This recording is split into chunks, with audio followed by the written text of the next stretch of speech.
Oke, semangat pagi. Perkenalkan, nama saya Joko Suliarto sebagai prostetik expert. Nah, di sini saya adalah ortotis prostetis. Kalau yang belum tahu adalah yang memang spesialisnya di bidang kaki palsu, tangan palsu. Karena memang ini kuliah, jadi dalam kuliah atau dunia medis itu disebut dengan ortotik prostetik. Gitu.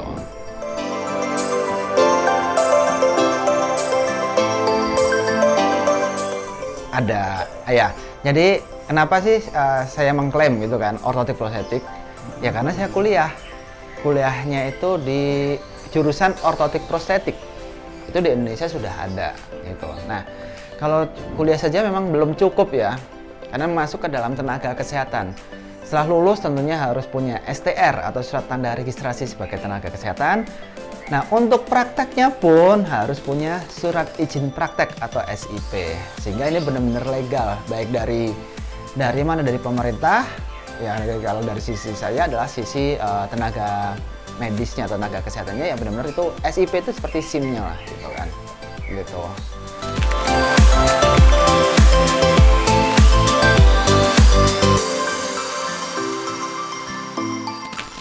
Sebenarnya kalau flashback itu, kalau positifnya itu pembuktian diri sih sebenarnya. Pembuktian diri apa sih yang perlu dibuktikan? Sebenarnya dulu saya kuliah D3 Teknik Mesin di Universitas Gadjah Mada di Jogja. D3 waktu itu emang lagi hype banget untuk teknik mesin kan, banyak masuk. Jadi yang lulus pun juga banyak banget. Nah, saya beberapa kali, mungkin ada 5 kali ke ngelamar, sampai di interview, itu selalu mentoknya adalah di bagian bahasa Inggris. Nah, bahasa Inggris kok itu satu kata aja nggak ngerti mas, nggak ngerti. Nah, dari situlah, masa lulusan UGM nggak ngerti bahasa Inggris sih? Nah, itulah jadi, masa sih aku nggak bisa gitu kan. Dan akhirnya ya membuktikan diri. Ada bule saya yang tinggal di Jakarta sini menginformasikan bahwa ini ada jurusan baru dibuka tahun 2008 akhir 2008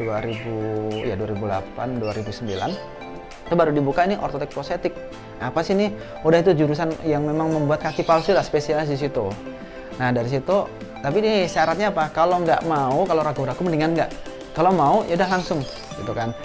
Nah, ini udah ditolak beberapa perusahaan, 5 kali perusahaan gara-gara bahasa Inggris. Dan di situ bule saya menginformasikan bahwa ini dosennya expat semua atau bule semua, pasti pakai bahasa Inggris kan. Nah, dari situlah akhirnya ya udahlah, saya masuk membuktikan diri. Kuliah apa dulu juga saya belum tahu ini ortotik prostetik itu apa gitu kan. Tapi intinya kaki palsu. Ya udah, antem aja dulu. Yang penting aku mau buktikan ini bahwa aku bisa bahasa Inggris. Nah, masuk itu interview bahasa Inggris, ini bahasa Inggris. Akhirnya ya lolos pun juga karena ada yang berguguran, itu masih di dalam cadangan ya, ada berguguran yang udah lolos itu berguguran, akhirnya saya masuk. Nggak ada tes KSAT, pokoknya yang sesuai dengan prosedur lah. Nah, akhirnya masuk. Habis itu 3 bulan pertama itu pusing, ngomong apa sih? Tapi ya karena bahasa Inggris kan, yang penting aku mau bisa gitu kan. Mau bisa, akhirnya ya karena dipaksa tiap hari ketemu sama dosen ekspat atau dosen luaran, pastinya mau nggak mau harus ngomong. Materinya aja bahasa Inggris semua nih. Ya awal-awal sebulan pertama itu Google Translate ini, ya ini lama-lama kan terbiasa, ya udah itu. Kalau untuk grammar jangan tanya, pasti berantakan. Tapi yang penting adalah komunikasi verbal. Dan kenapa juga masuk di bidang ortotik prostetik ini? Karena tadi sebelumnya kan teknik mesin lulusnya banyak, tidak hanya dari UGM, ada universitas lain kan juga banyak banget. Itu bisa jadi 1:1 juta orang, iya kan? Nah, kalau untuk ortotik prostetik waktu itu saya mikirnya ini jarang. Ini mungkin ya asumsi 1:100. Masa sih 1% nggak menang gitu persentasenya gitu kan. Akhirnya ya udah itu masuk di sini. Itu sih kenapa saya memantapkan diri di kuliah di ortotik prostetik. Nah, ketika proses pembelajaran, kalau dulu itu namanya itu Jakarta School of Prosthetic Orthotic. Kalau sekarang itu udah dulu tetap masih di bawah Kementerian Kesehatan, yaitu Poltekkes Kemenkes Jakarta 1. Kalau sekarang hanya beda ini udah jadi jurusan ortotik prostetik. Itu aja. Kalau dulu masih Jakarta School of Orthotic Prosthetic. Nah, apa di situ di kuliah di situ itu 70% itu praktek. 30% teori. Nah, ketika praktek itu saya menemukan atau ya gimana kebahagiaan tersendiri. Ketika praktek buat kaki palsu, klien atau pasien tersebut saya buatkan bisa berdiri dan terus, oh ya Pak coba jalan, bisa jalan lagi. Itu tuh mimik mukanya, kebahagiaan, auranya positif itu gimana sih, kayak ini mimpi yang selama ini klien ini atau pasien ini inginkan. Jadi itu jadi kebahagiaan tersendiri lah, itu kepuasan sendiri. Jadi oh dengan bidang ini saya bisa mewujudkan mimpi difabel atau tunadaksa yang mampu berdiri berjalan lagi. Itu baru satu ya. Nah ketika udah bisa berdiri dan jalan pasti bisa aktivitas lah. Itu satu mimpi dulu udah terwujud, mungkin nanti akan mewujudkan mimpi-mimpi. Nah itulah kenapa saya sampai sekarang, sampai detik ini tuh fokusnya di bidang kaki palsu, prostetik ortotik gitu. Itu jadi ya ceritanya cukup panjang. Nah ya itu salah satu tadi mungkin Mas Zul, ada klien saya yang memang ya puas dengan servis dan pembuatnya, karena ini kaki palsu itu bukan hanya sebuah produk alat yang seperti ini. Itu tidak hanya, ini kan kaki palsu bukan suatu yang produk aja, tapi termasuk jasa gimana kita mendampingi klien atau pasien agar bisa berdiri atau jalan. Itu udah modal utama. Nah kalau udah selanjutnya aktivitas itu udah dapet modalnya, ya nanti klien itu akan ngembangin sendiri gitu.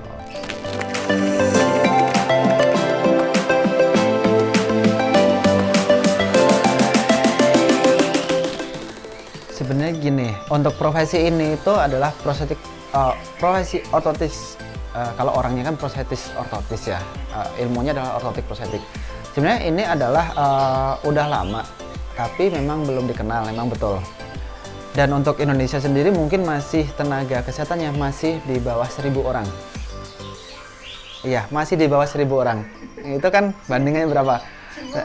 Dan itu mungkin ini yang memang terregistrasi jadi STR ya, atau mempunyai satu. Itu masih nanti mengerucut lagi yang punya SIP mungkin masih lebih bawah lagi. Kan tidak semua lulusan ortotik prostetik menjadi bekerja di bidang ini. Itu pastinya kan gitu. Ya mungkin dari 20 yang lulus, ya mungkin baru 10 atau kurang dari 10 yang memang benar-benar menggeluti. Dan ortotik prostetik ini memang banyak sekali yang dikerjakan. Contohnya ini, kalau kita ngelihatnya tuh ini kita bilangnya adalah kaki palsu. Ini sebenarnya prosthetic leg, atau memang prosthetic leg itu kaki palsu. Ada upper limb prosthetic, ini lower limb prosthetic. Lower limb prosthetic, ada upper limb prosthetic, itu sama-sama kaki dan tangan palsu.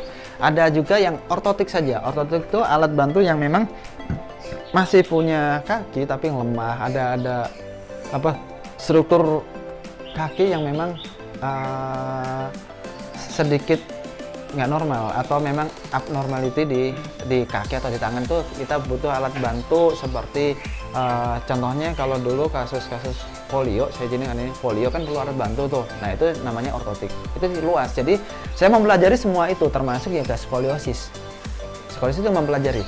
Nah karena banyaknya bidang yang harus dipelajari, ya kan kalau untuk saya sendiri, banyak bidang pelajari nggak akan expert. Makanya saya lebih suka ke prostetik aja, lower limb atau kaki palsu ini yang saya fokuskan agar benar-benar saya ngedalamin, termasuk desainnya seperti apa, terus alignment atau biomekaniknya seperti apa, benar-benar saya dalamin sehingga saya tahu persis ketika ini jalannya kok gini dikit, ya saya sedikit rubah akan jadi jauh lebih rapi, akan maksimal. Nah, berarti Mas Joko ngedalamin lebih jalannya di prostetik ini, tapi lebih prostetik aja ya. Kalau ortotik prostetik itu bidang ilmunya banyak banget, akan tetapi karena banyak itu ya kan, kalau melajari banyak gimana sih, kan pasti overwhelm ya, pasti ini. Makanya ini saya pelajari benar-benar sampai dalam dalam arti tidak hanya buat terus diserahkan ke klien udah ini, sampai benar-benar saya latih gimana caranya bisa berdiri satu kaki pakai kaki palsunya, gimana dengan postur tubuh yang natural itu seperti apa, sesuai dengan postur tubuh penggunanya. terus agar supaya jalannya nggak miring atau gimana itulah memang saya dalemin. Termasuk ini kan namanya soket nih, ini bawah lutut, ini soket ini juga desainnya banyak. Tidak hanya ini contohnya desainnya seperti ini, bawahnya seperti ini. Ini juga banyak desainnya. Ini bukan paten kayak gini nggak semuanya. Ada beberapa jenis desain soketnya. Telapak kaki juga ada beberapa jenis. Nah, itu semua tinggal tinggal saya yang nanti meresepkan. Jadi saya melakukan pemeriksaan fisik, kebutuhannya apa. Yang pertama adalah riwayat kesehatannya apa, terus kekuatan ototnya bagaimana, kondisi puntungnya apa, dan aktivitasnya seperti apa. Nah, itu saya gali lebih jauh dengan calon klien, barulah nanti ini yang paling cocok adalah ini Pak Bu. Gitu. Nah, itu ketika satu kurang cocok atau gimana, saya biasanya kasih 2 pilihan, 2 opsi. Ya, pasti kaki palsu ada kelebihan sama kekurangannya. Saya jelaskan kelebihan sama kekurangannya juga. Gitu. Jadi biar sama-sama kalau udah dikasih jelasan ini pasti enak kan. Enak dalam arti udah tahu kekurangannya atau kelemahannya, jadi klien tuh bisa mentoleransi. Ya memang kalau dari sisi bisnis ini marketing apa sih, share marketing ini mau saya dibuka sih ininya. Sebenarnya kelemahan dari opsi-opsi ini atau pilihan-pilihan ini, tapi ini adalah bisnis berkelanjutan. Berkelanjutan dalam arti nggak mungkin sekali beli. Nah, pasti mungkin dalam waktu 2-5 tahun pasti akan ganti. Nah, dengan kita terbuka, jujur apa adanya, kita building relationship antara saya atau nanti tim saya dengan klien. Nah, udah itu gimana sih? Trust itu atau kepercayaan itu ya nggak mungkin dibentuk dalam 1-2 hari, nggak mungkin. Gimana cara kita ngobrol, gimana kita jelaskan, pahit ya emang saya jelaskan pahitnya gimana gitu, dan kebanyakan yang saya jelaskan adalah pahitnya. biar tahu gimana gitu, pahitnya, manis-manisnya mah udah nanti ini. Nah, betul. Dan sini mas sebenarnya visi salah satu tujuan saya adalah gini loh, selama ini adalah di masyarakat ini banyak yang beredar adalah ketika sudah operasi amputasi nggak punya kaki, ini saya izin ya agak dalam, itu beranggapan bahwa itu adalah akhir hidupnya. Itu kan mitos sebenarnya. Nah, dengan pembuktian, dengan saya bisa benar-benar mendalami kaki palsu, bisa membuktikan bahwa ini ada loh, mitos itu akan terbongkar. Masih bisa aktivitas kok. Nyatanya ada atlet nasional pakai kaki palsu bisa medali emas kok. Itu juga salah satu di balik layar saya membuat desainnya. Siapa sih kalau atlet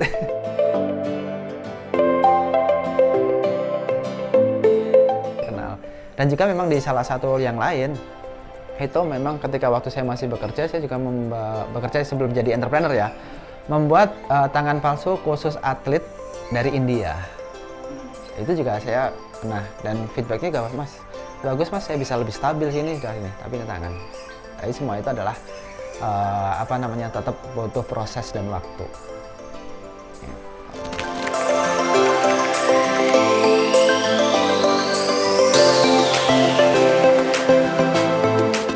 Jadi gini, kalau ortotik prostetik kenapa saya menekankan surat izin praktek itu karena udah disertifikasi atau udah dicek oleh dinas kesehatan setempat. Itu yang memang perlu dicek dulu. Contohnya ini prosedurnya seperti apa, SOP-nya seperti apa, itu pasti dicek. Itu yang memang salah satu kunci yang utama. Nah, ketika nanti udah itu dapat, tapi kan tetap tetap klien pun juga pasti akan membandingkan. Contohnya dokter lah, dokter A, B, C pasti membandingkan, itu wajar. Gitu. Jadi ya itu yang penting, modal utama dari saya untuk membuat bisnis adalah SIP terlebih dahulu. Di luar nanti PT atau CV itu baru menyusul atau memang berbarengan, karena itu kan memang kalau bisnis kan memang dua-duanya itu harus berbarengan. Dari sisi legalnya sih tenaga kesehatan, dari sisi legalnya perdagangan. Gitu.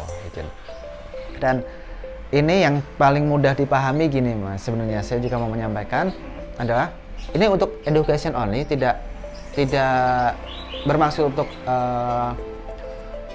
untuk menyinggung salah satu pihak, education only. Ini mungkin Mas Zul tahu bedanya antara dokter gigi sama ahli atau tukang gigi. Udah terlihat jelas kan bedanya. Nah, untuk profesi saya, ortotik prostetik itu belum begitu jelas. Jadi ini sebenarnya apa sih? Makanya dengan surat izin praktek ini udah jadi salah satu pembeda lah. Jadi nanti kedepannya pasti butuh waktu, proses waktu. Itu agar terlihat ya dari sini terlebih dulu. Makanya tantangan terbesar di dalam bisnis ini adalah membedakan atau mengedukasi masyarakat agar bisa tahu bedanya nanti seperti dokter gigi sama ahli atau tukang gigi ini. Nah, bedanya di mana? Nah, inilah tantangan terberat untuk bisnis ini.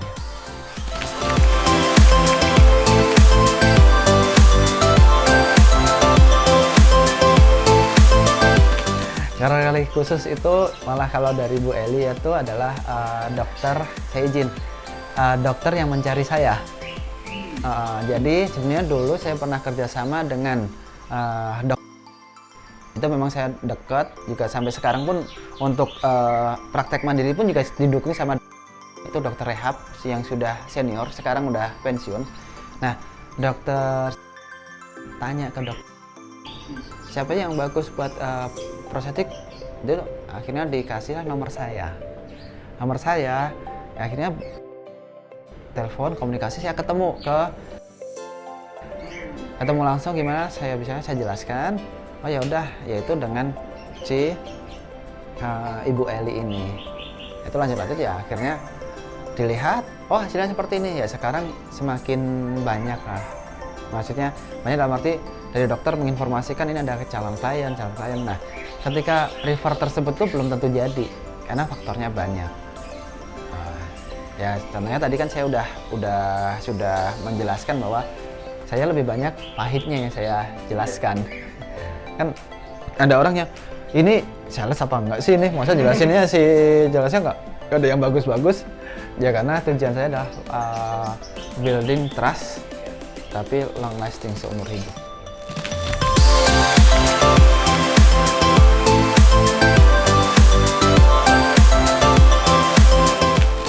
Ya, kalau dari bisnis kan baru 2021.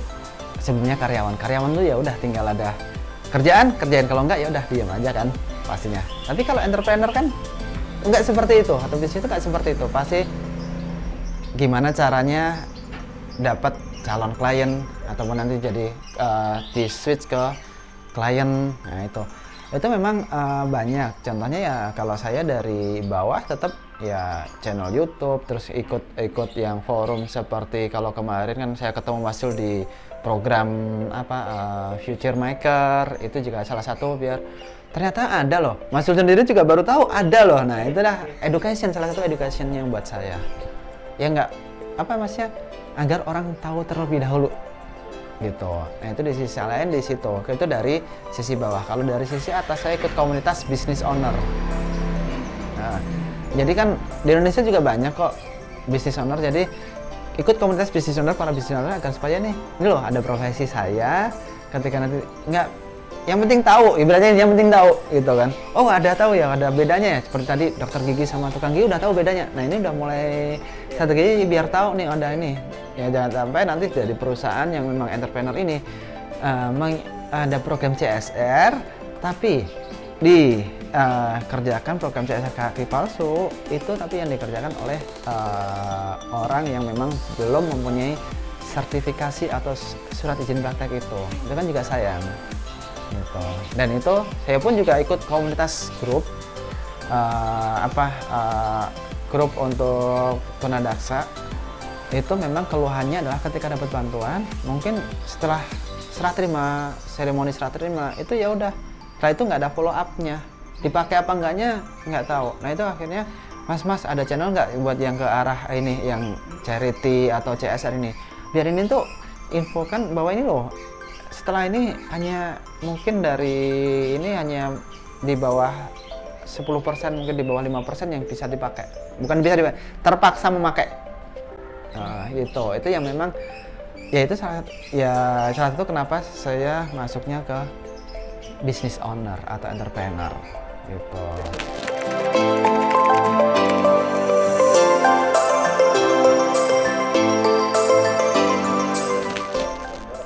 kalau prosesnya itu banyak sebenarnya. Gini mas, kalau profesi saya ortotik prostetik yang saya buat fokusnya itu ini nih, di soket. Ini adalah wadah tempat apa kuntungnya. Nah ini dibuat secara personalized, secara personal, bukan custom ya. Ini secara personal. Kayak Bu Eli tadi buatnya cuma khusus buat Eli, Bu Eli, gitu. Nah ini yang memang saya buat. Nah terus kalau untuk besi ini udah tinggal beli aja, udah gampang, tinggal assembling. Nah, yang paling utama adalah ininya, nyaman enggaknya, enakannya di sini, gitu. Di soketnya ini namanya soket. Nah, ini terus nanti yang kedua adalah keselarasan, diatur agar supaya nanti selaras dengan postur tubuh. Nah, untuk proses produksinya, ya tadi sudah saya singgung yaitu pemeriksaan fisik. Setelah pemeriksaan fisik, saya resepan ini spesifikasi telapak kaki gimana, desainnya seperti apa, dan lain-lainnya itu saya jelaskan juga. Setelah cocok, oke, baru saya proses pengukuran dan pencetakan. Pengukuran dan pencetakan itu juga, ini kenapa sih kayak gini, ini kayak gini, itu adalah termasuk ke dalam saya desain saya. Karena itu ilmu ini yang saya dapatkan ketika kuliah di ortotik prostetik. Nah, setelah itu baru setelah dicetak, baru nanti ada modifikasi lagi. Kan contohnya nih, saya izin ya angkat kaki nih. Angkat kaki. Nah, di sini kan ada tulang kering. Tulang kering akan jadi tumpuan, pasti akan sakit. Itu, nah gimana caranya biar di sisi lain yang memang itu jadi tumpuan berat badan. Nah itulah yang saya pelajari lebih di dalam, dan saya pengalaman kerja ya dia banyak banget gimana trial dan error. Nah setelah itu setelah modifikasi barulah nanti kita produksi tes soket. Ini tes soket itu tes soket itu oleh rekan saya sebenarnya.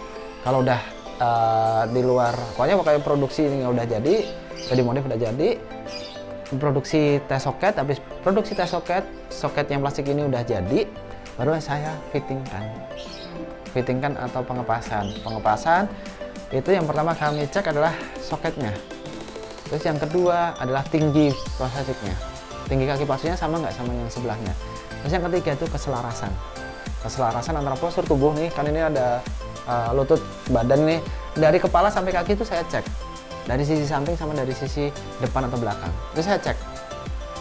Ya gimana sih pondasinya, kalau atasnya lurus atau miring kan tergantung dari pondasinya kan. Pondasinya miring, atasnya miring. Kita cek semuanya, kita cek.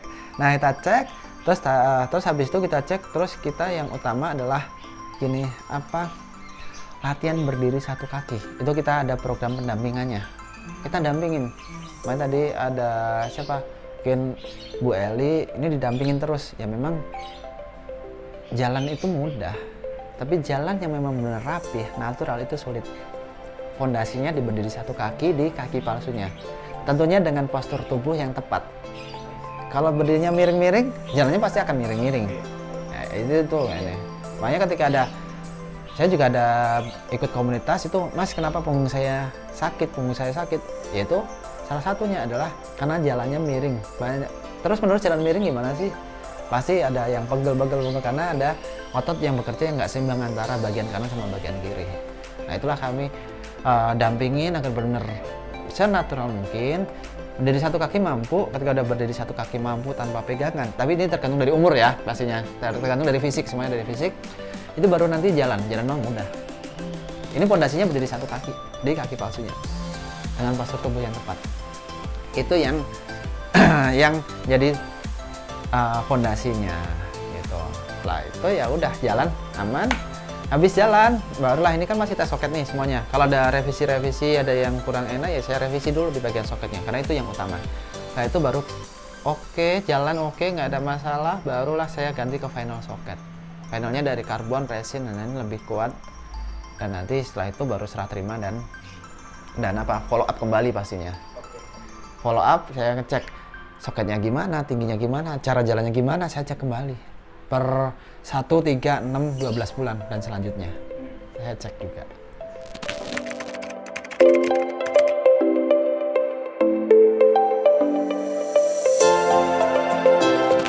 Ini ada salah satu klien dari saya, hasil dari buatan atau servis saya.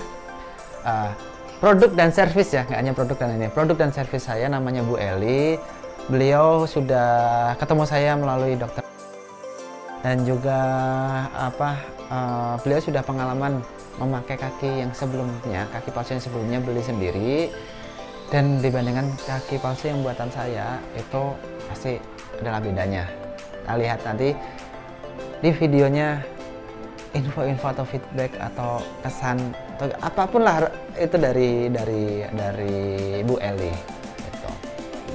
Nama saya Elidawati, tempat tinggal saya di Limo, kerja saya di salon sebagai capster dan merangkap kasir. Capster itu untuk perawatan, misalkan massage, lulur, kerimbat, kayak gitu. Ya.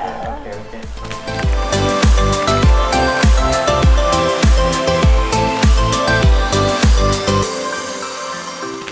Ya, awalnya kan saya rehab medik di Fatmawati. Ya, rehab medik selama 2 minggu tidak ada perubahan. Menanyakan saya gimana, kok nggak ada perubahan, apa ada masalah di kaki palsunya atau ada masalah di sayanya gitu kan. Akhirnya pelajari, lama-lama pas dilihat ternyata ada masalah di soketnya. Akhirnya ternyata tidak bagus, tidak ada pelatihan kayak gitu ya. Pokoknya tidak nyaman kayak gitu dipakainya. Nah, setelah saya bilang ke ini di soket katanya gitu kan, masalahnya kayak di soket. Nanti saya hubungin ibu kembali gitu. Pas saya dihubungin, saya dikenalkan sama Pak Joko. Iya, sebelum pakai kaki palsu yang lama, saya beli pribadi kaki palsu yang lama. Ternyata tidak nyaman, tidak bisa berjalan, tidak bisa berdiri. Jangankan berjalan, berdiri, suruh berdiri di kaki yang palsunya itu saya tidak bisa. Saya tidak bisa sama sekali. Itu nggak bisanya karena apa ya kalau boleh tahu? Karena Sakit atau- tidak dilatih sama sekali, tidak bisa. Jadi tidak ada keseimbangan gitu kan.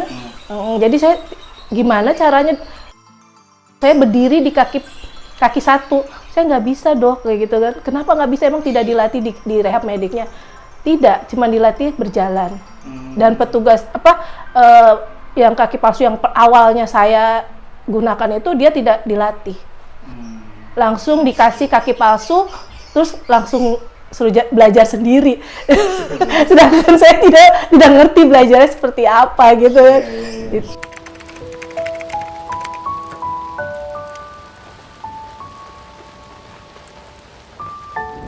Jauh sekali, jauh sama sekali jauh 180 derajat dari awal saya beli kaki palsu. Kalau sama Pak Joko awalnya kita perkenalan, dikenalkan, terus dikasih istilah kata, jangan nih ininya begini, prosedurnya begini gitu. Terus saya gini, kok kemarin mas saya cuman, Bu ini harganya segini, langsung menilai dengan harga gitu kan. Saya bingung, kok Pak Joko ini detail gitu kan, dikasih, Bu ini syaratnya begini ini begini gitu kan, dikasih selembaran, banyak lembaran yang dikasihkan ke saya untuk saya baca sebelum proses saya pengukuran kaki palsu ini gitu kan. Makanya katanya, kok beda banget gitu kan. Akhirnya setelah Pak Joko datang ke saya untuk pertanyaan macam-macam, Bapak Joko datang ke rumah saya untuk pengukuran, dan pengukurannya pun beda 180 derajat. Nah, kalau yang awal itu tidak memakaikan plastik dan tidak pakai ukuran, katanya kok beda, Pak Joko kok bersih. Waktu awal pertama saya bikin kaki palsu, celana itu habis 2 untuk Pak Joko proses pengukuran, proses pencetakan. Sedangkan Pak Joko sama sekali tidak kotor. Ada lapisan plastik untuk mengukur kaki palsu ini. Terus kata saya, wah beda banget gitu kan. Sampai saya merasakan awal panas di paha. Ini kok panas ya Pak? Nggak apa-apa. Tapi Pak Joko sama sekali tidak merasakan panas pas pengukuran, gitu kan. Jadi pas udah itu, udah jadi soketnya, udah selesai pengukuran, jadi saya belajar. Kok belajar ya? Belajar diri, gitu kan. Belajar ini susah Pak, udah belajar lama-lama. Saya pertama bilang susah. Akhirnya setelah lancar, mudah. mudah. Pertama belajar lagi, ilmu baru lagi, susah, mudah. Semua perlu di Kalau Pak Joko itu kan 6 bulan saya belajar sama Pak Joko, itu masih rapat, masih ini, dipakainya masih enak. Kalau itu baru 2 minggu aja udah saya kayak mau melangkah kaki kapas itu terlempar kakinya. Kan pakai ini ban pinggang gitu, Iya. kayak terlempar gitu. Makanya saya kata, alhamdulillah ketemu Pak Joko gitu ya. alhamdulillah. bisa berdiri, bisa berjalan kayak gitu kan.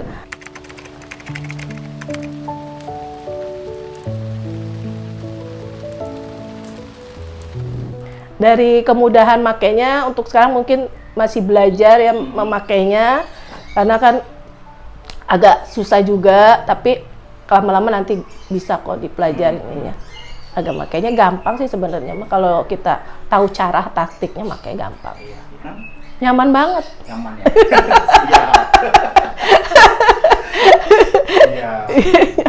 Jadi mau istilahnya, mohon maaf Bu ya, dipakai lari pun kayaknya bisa ya. Bisa kalau mau belajar lari ya. Saya nggak paham. Saya takut. Siap. Boleh jadi.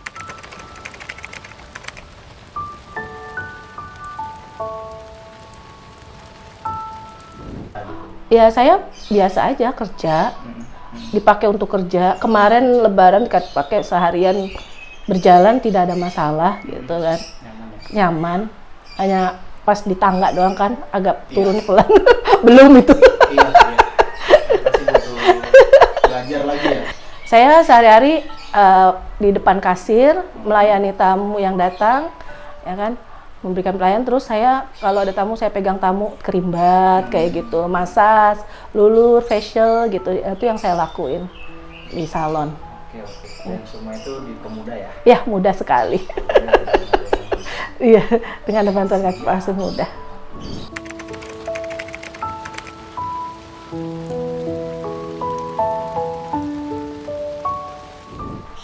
Awalnya nggak tahu. Awalnya Nggak tahu. Tapi setelah Pak Joko datang, baru saya dikasih tahu harus punya izin praktek. Awal saya bikin kaki palsu sama sekali tidak ada surat apa-apa. Datang langsung ACC harga, langsung pencetakan. Saya awalnya tidak tahu, awam ya. Tapi setelah tahu berarti sangat penting ya. Sangat penting, dan saya gimana ya? Saya ngerasa dirugikan awalnya. Membuat kaki palsu, oh kok begini ya Allah, saya rugi gitu. Uang segitu tidak, iya tidak sedikit buat saya ya kan ya. Saya sampai aduh kok sayang banget gitu ya, uang segitu dibuang. Nggak, saya alhamdulillah ketemu Dokter Krista dan bertemu Pak Joko gitu ya. Uang 12 juta bagi saya mahal gitu kan, tapi tidak dipakai, tidak bisa berguna buat saya. Akhirnya ketemu Dokter Krista dan Pak Joko, alhamdulillah saya bisa pakai kaki palsu, dan Lebaran pun saya bisa gunain kaki palsu.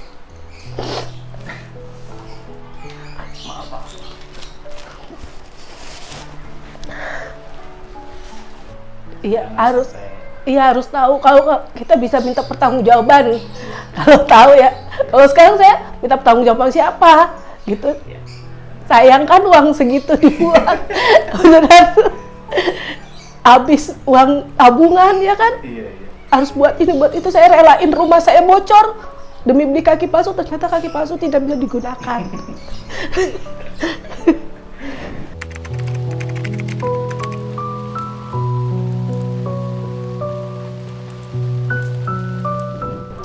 Ya soket sama dengkul ini. Soket ya. Soket, kalau dengkulnya ini salah, kayak kemarin yang kaki palsu pertama, dengkulnya ini salah bentuk ya Pak Joko, salah apa ya? Salah spesifikasi, saya tidak bisa berjalan, masih ngejungkel ke belakang. Tapi setelah diganti, saya udah bisa jalan.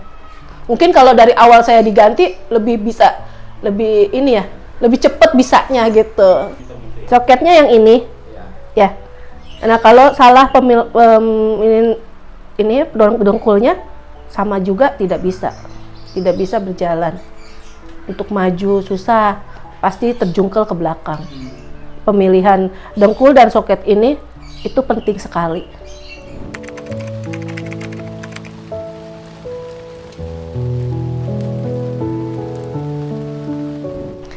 Saya benar-benar banyak-banyak terima kasih udah bisa kenal Pak Joko ya. Pak Joko itu orangnya ramah, baik dan dermawan gitu kan. Pasti dia mendengarkan keluhan-keluhan kita kayak gitu. Dari awal saya dibuatkan kaki palsu dengan Pak Joko itu benar-benar dibimbing sampai saya bisa berdiri, sampai saya bisa berjalan. Saya benar-benar dibantu sama Pak Joko. Jadi saya bisa aktivitas kembali, bisa bekerja dengan menggunakan kaki palsu, bisa jalan-jalan pakai kaki palsu sekarang, gitu kan? Bisa naik motor itu pakai kaki palsu. Alhamdulillah Pak Joko benar-benar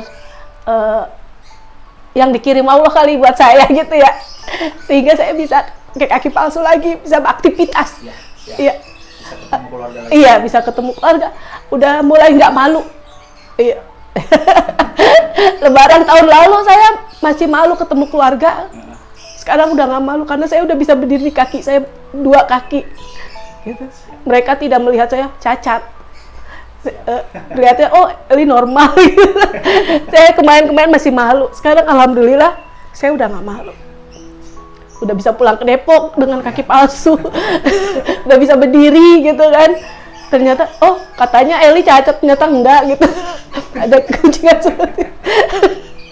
Saya sekarang udah nggak malu ke Depok Pak Joko, saya udah bisa ke Depok. Kemarin saya masih malu, masih belum bisa berdamai, makanya saya nggak bisa belajar karena saya belum bisa berdamai sama hati saya. Alhamdulillah saya bisa ketemu Pak Joko, jadi bisa aktivitas kembali, semuanya berjalan lancar sekarang. Alhamdulillah. Seneng. Boleh ditambahin untuk ngajakin yang lain kan? Oh ya, untuk teman-teman kalau mau memutuskan memakai kaki palsu dan untuk mencari apa ya namanya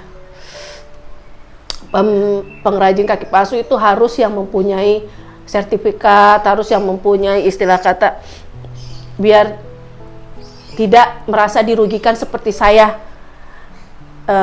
Awal saya beli kaki palsu gitu. Harus dilihat dulu dia punya apa namanya ya, surat izin untuk sertifikat pembuatan kaki palsu, biar kita bisa merasakan nyamannya memakai kaki palsu. Hati-hati dengan semua pengrajin kaki palsu yang ada di Indonesia, jangan selalu percaya. Harus dilihat, benar-benar dilihat sertifikatnya. Jangan seperti saya yang ceroboh menggunakan jasa pengrajin kaki palsu, ternyata tidak dipakai sama sekali. Saya teman-teman lebih hati-hati lagi. Joko Suryanto, ya ada di IG, ada di Facebook. Itu benar-benar orangnya amanah, bertanggung jawab, dan akan membimbing kita supaya kita bisa menggunakan kaki palsu yang baik dan benar. Itu tadi adalah dari Bu Eli, pengalaman dari dua kaki palsu yang sebelumnya dan yang terakhir dengan saya itu sangat-sangat jelas ya. Yang jelas kalau untuk saya udah punya SIP atau surat izin praktek, sehingga apapun di situ Bu Eli juga pas gitu. Nah, selain itu juga saya ada added value atau memang tambahan yang memang tidak ada atau menjadi pembeda jadi dari membuat ortotis-protesis yang lain adalah kami dampingi klien untuk bisa berdiri dan jalan. Itu yang memang ya mungkin saya bisa klaim gini, bisa klaim dalam arti dampingin itu tidak hanya 1 atau 2 hari, tapi dampingin sampai 3-6 bulan. Itu baru di saya bisa self claim dulu nih, saya bisa dampingin 3-6 bulan itu. Kalau yang lain mungkin hanya 1-2 hari atau bahkan hanya 1 minggu gitu. Nah, itu yang memang kaki palsu itu sebenarnya ini adalah produk saja. Gimana kita buat, gimana kita latih, itu menjadi satu kesatuan agar bisa menjadi berjalan dengan rapi. Kita nggak bisa hanya ini bagus kaki palsunya, tapi kalau nggak dilatih juga percuma. Nah, jalannya miring-miring pastinya, gitu kan. Ya, nah, Balik ke ininya ya. balik ke penyedia jasa. Kalau saya pasti one stop solution gitu kan. Nah, kalau selain itu, ini bagus dilatih, tapi apa ya namanya, nggak tahu cara ngelatihnya juga percuma juga. Itu banyak faktor untuk bisa memaksimalkan hasil. Makanya resultnya atau hasilnya bisa maksimal itu banyak faktor, tidak hanya dari komponen saya atau itu semuanya itu berpengaruh. Termasuk kalau saya melihat atau saya sampaikan ke klien adalah tingkat keberhasilan bisa kembali jalan atau bisa kembali mandiri adalah 90% itu di klien, saya hanya 10%. Karena semuanya tergantung dari fisik. Fisik yang pertama, yang kedua adalah faktor latihan.